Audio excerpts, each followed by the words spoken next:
The carriage wheels turned slowly through the fog, crunching over the frost-hardened gravel that lined the long drive to Hawthorne Manor. Inside sat Eleanor Gray, a woman of quiet composure and unreadable eyes. Her gloved hands rested atop a small wooden trunk, her only possession besides the single envelope tucked inside her coat. The letter was sealed in blue wax, stamped with a ducal crest she knew too well. It had haunted her for nearly 2 years. Eleanor had been many things: a companion, a nurse, a governess, but never free. And yet, freedom was precisely what she sought now, even if it meant returning to the man who had once written the very words she could never let him see. The Duke of Hawthorne, Adrian Blackwell, had been away at war when his fiancée, Lady Cecilia, fell ill. Eleanor had cared for her through that final winter, had been there when Cecilia's trembling hand wrote one last letter to the man she loved, a letter that was never sent. When Cecilia died, Eleanor had promised herself she would deliver it. But the first time she saw Adrian again, cold, wounded, his eyes as sharp as steel, she could not. The words inside would break him. She had read them once in a moment of grief, and their weight had burned into her soul. They spoke not only of love, but of guilt, of a secret that could destroy him. So instead, Eleanor hid it. She kept the letter locked away, believing she was protecting him, even if it meant carrying the burden herself. Now, as the carriage came to a halt before the grand manor, she took a deep breath. The house loomed like a sleeping beast, its windows dark, its chimneys coughing out thin trails of smoke. The door opened, and a butler greeted her with restrained courtesy. "Miss Gray," he said stiffly, "His Grace expects you in the morning room." The morning room. She remembered it well, Lady Cecilia's favourite, filled with pale light and the scent of lavender.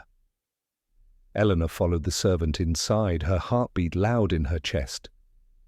The room had changed, the flowers were gone, the piano stood silent, and by the fire, standing tall and severe, was Adrian Blackwell, the Duke himself. He turned as she entered, and for a moment the air itself seemed to freeze. Time had not softened him, it had carved him sharper. A faint scar ran from his temple to his jaw, the only visible mark of war. His dark hair was neatly tied, his black coat impeccable, but his eyes, grey, unreadable, carried the quiet weight of a man who had forgotten how to hope.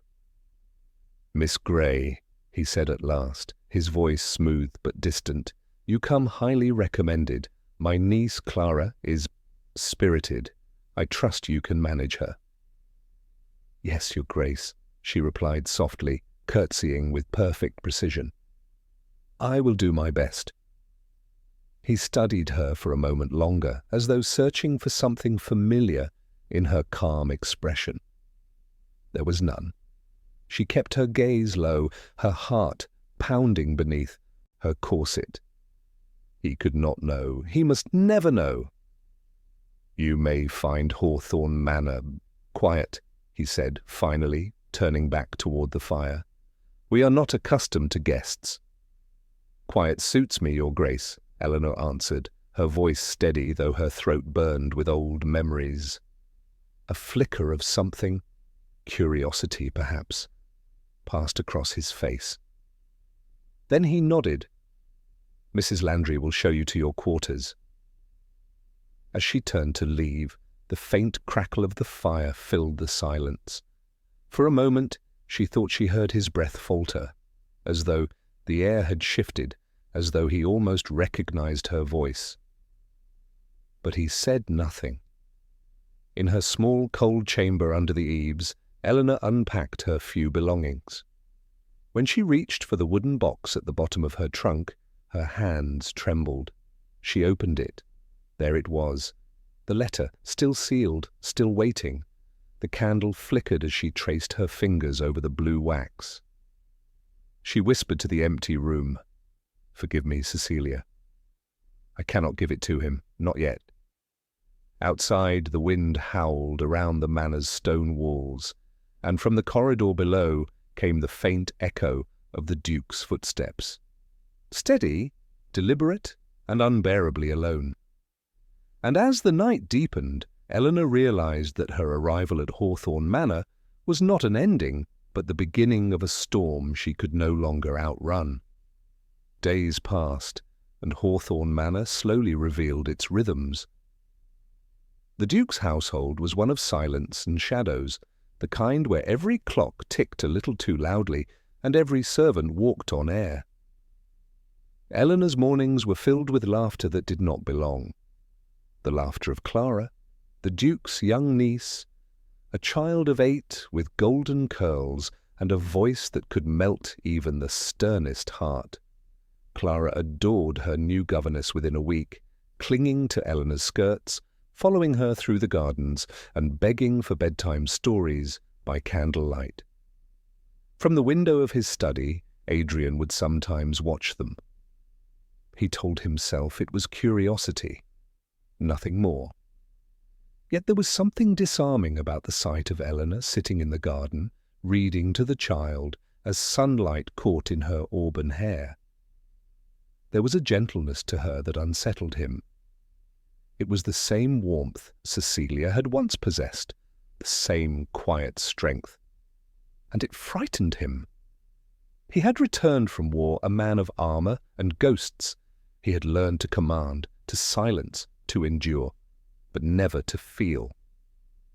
The death of his fiancée had carved a void in him that no victory could fill. He had buried his heart beside her, or so he thought. But now the sound of Eleanor's laughter was beginning to stir something he had sworn to kill. One afternoon, Clara ran breathless into the library, her cheeks flushed pink. "Uncle Adrian," she exclaimed, "Miss Grey plays the pianoforte beautifully. Come hear her." Adrian looked up from his desk, brow furrowed. "The pianoforte?" "Yes," Clara beamed. "She played Mama's song, the one with the falling notes." His hand froze around his quill. Cecilia's song. "Go on then," he said, voice low. "I'll join you shortly." When he entered the drawing room, moments later, he found Eleanor seated at the pianoforte, her fingers gliding over the keys, the melody haunting and delicate. It was indeed Cecilia's song, a composition she had written during their betrothal, the same music that had played at her funeral. Eleanor's eyes were closed as she played, lost in the notes. She did not see him at first. But when the final chord lingered and faded, she looked up and froze. The Duke stood behind her, expression unreadable. "Where did you learn that piece?" he asked, his tone deceptively calm. Her breath caught. "It was in a book I found in the music room, Your Grace." The child wished to hear it. He studied her face for a long, unbearable moment. "You played it?" "Precisely as she did." She lowered her gaze. "I am sorry if I have offended you." There was silence. Then, to her surprise, his voice softened. "No, you have not offended me. It has been long since this house has heard music. You may continue." He left before she could reply. But that night, Eleanor sat awake in her chamber, heart pounding. She had not meant to play that song. It had slipped from her fingers like memory itself. The melody had been Cecilia's favourite, and Eleanor had played it often during those final weeks of illness. But the Duke's reaction frightened her. If he knew she had been there at the end, if he realized she had been Cecilia's companion, he would demand answers she could not give. Later that week, the storm came. Thunder rolled through the valley, rain striking the windows like shattered glass.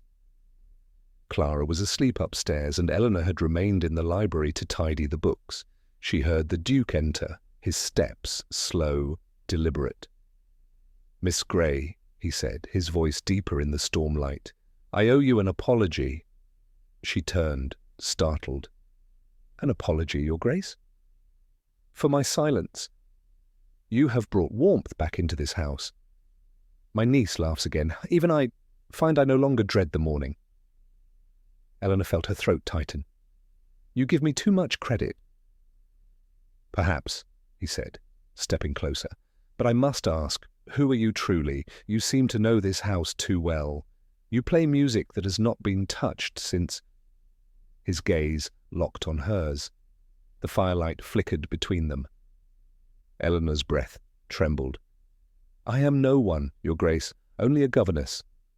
He studied her in silence, the storm raging outside. Then, without another word, he nodded once and left. When the door closed, Eleanor sank into the chair, trembling. In her pocket, the letter burned like fire. The seal was beginning to crack from age and handling, and she feared that soon its secrets would no longer stay hidden. The storm did not pass quickly. It lingered for 3 endless days, turning the gardens to mud and the skies to grey. Eleanor barely slept. Every gust of wind against her window made her startle awake, fearing the sound of boots in the corridor, the sound of discovery. For though she had hidden the letter deep within one of the children's old storybooks, she could feel its presence like a heartbeat beneath the floorboards. The Duke had grown strangely restless too. His conversations grew shorter, his silences deeper. He would retreat to his study for hours, and the servants whispered that he often stood by the window, staring toward the hills as though searching for ghosts. On the 4th evening, Clara fell ill. A fever, the housekeeper said. Nothing serious. But it brought Eleanor and the Duke together again, both at the child's bedside through the long night. She cooled the girl's forehead, while he sat silently in a chair, his hands clasped tight. When Clara finally slept, Adrian spoke softly, almost to himself.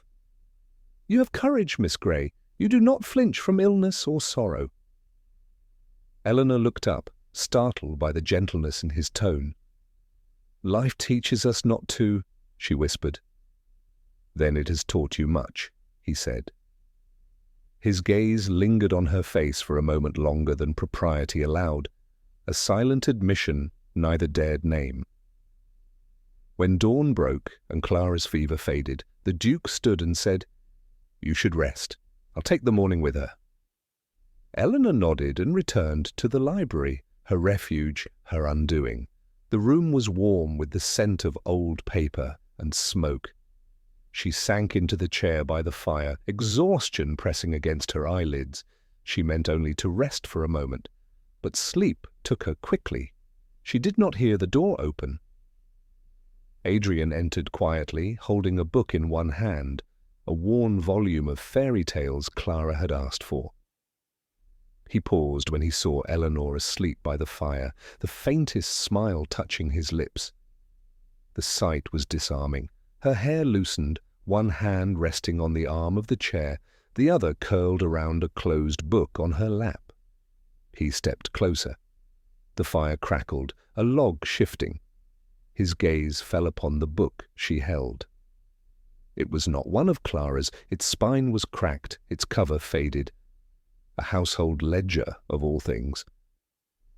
Curious, he reached to lift it gently from her hand, and then he saw it, a blue seal, half cracked but still intact, bearing his own crest, the sigil of Hawthorne.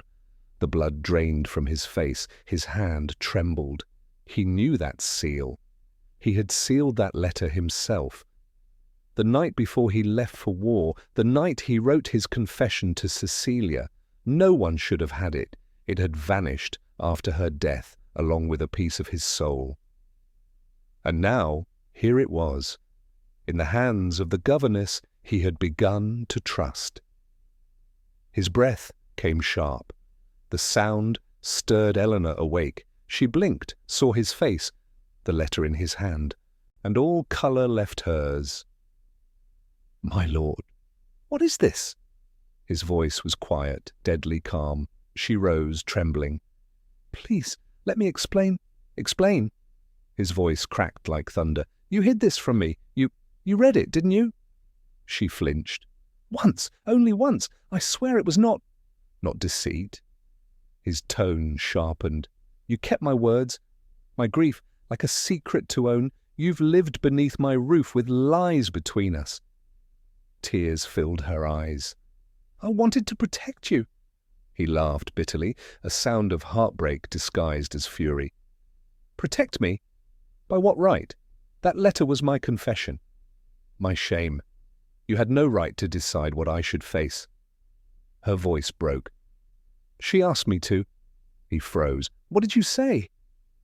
"Lady Cecilia," she whispered, "she made me promise that if your letter came too late, I would keep it.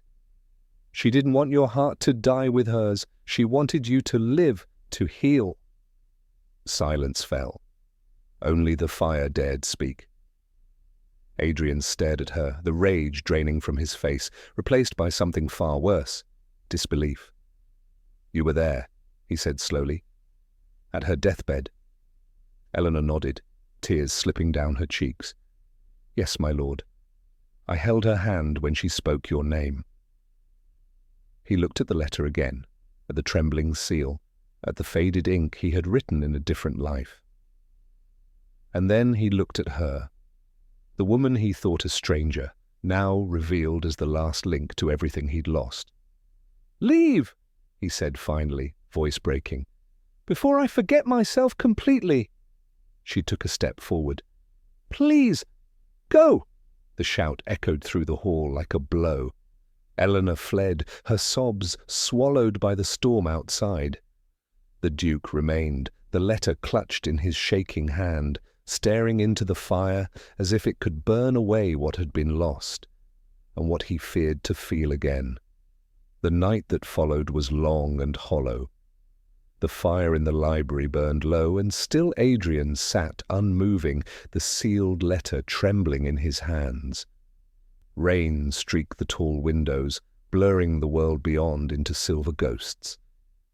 Every memory he had buried, Cecilia's laughter, her final words, the emptiness after her death, rose again, suffocating him. He had once believed that silence could protect him from pain, that if he walled himself away, no blade of loss could cut so deep again. But as he stared at the letter, his own crest stamped in faded blue, he realized the cruel irony. It was his silence that had destroyed him. His thumb brushed the seal. It cracked. The paper unfolded with a whisper, brittle from time. He expected accusation, the words of a woman betrayed by absence. Instead, the handwriting was steady, graceful, and unbearably kind. "My dearest Adrian, if this letter reaches you, I am already gone. I do not ask for tears. I ask only that you live, truly live. You have loved me with—" "Honor? But I have always known your heart is larger than your grief. There is someone who understands you better than I ever did. Do not turn from her when you find her. Her name is Eleanor Gray. She has been my friend and my comfort when I could no longer stand. Promise me you will not let pride rob you of peace as it once robbed you of joy. I release you, Adrian, and I forgive you." He stopped reading. The page blurred as the firelight flickered over tears he had not meant to shed. He pressed the paper to his chest and exhaled a sound, somewhere between a sob and a prayer. He had thought the letter would condemn him, but instead it absolved him. Cecilia had known. She had seen Eleanor's quiet devotion, her steadfast courage, and blessed it.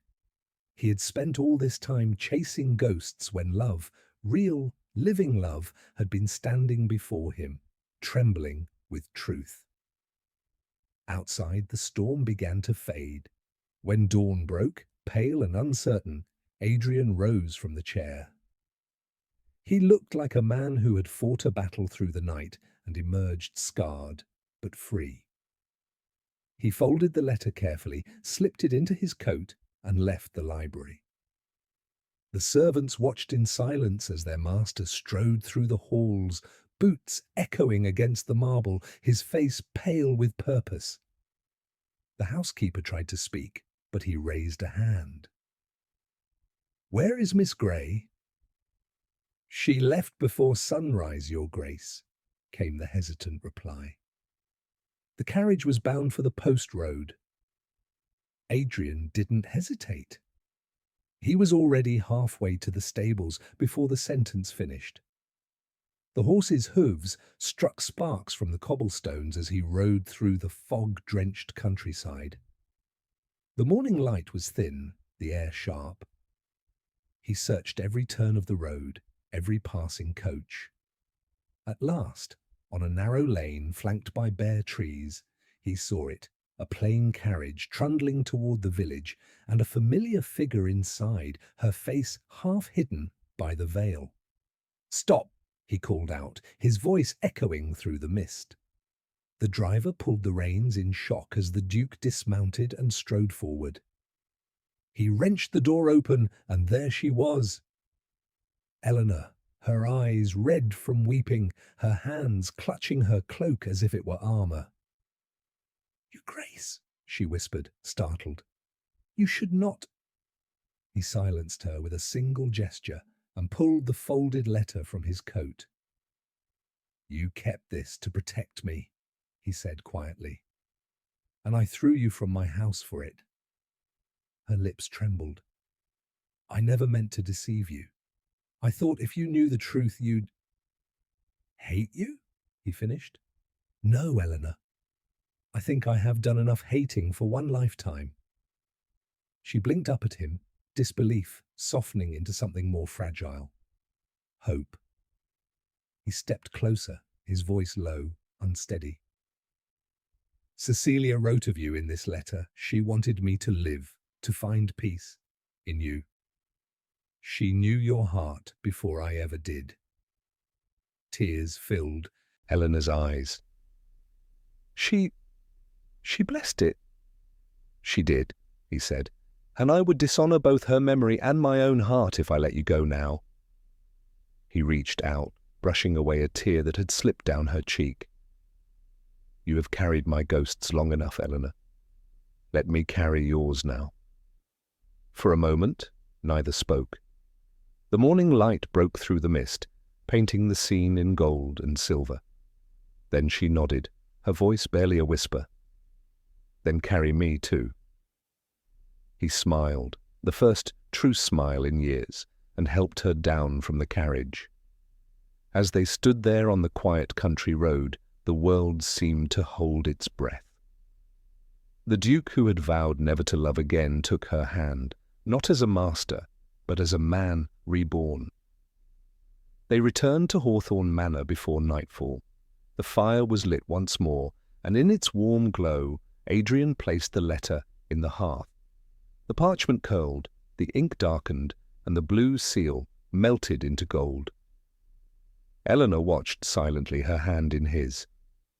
"Are you certain?" she asked softly. He nodded. "Some letters are meant to be read once, and then let go." As the ashes rose into the chimney's glow, he turned to her. "No more secrets," he whispered. She smiled faintly, eyes shining. "No more ghosts." And for the first time in years, the Duke of Hawthorne, a man once broken by silence, found peace not in the words he had written, but in the love he had finally spoken aloud.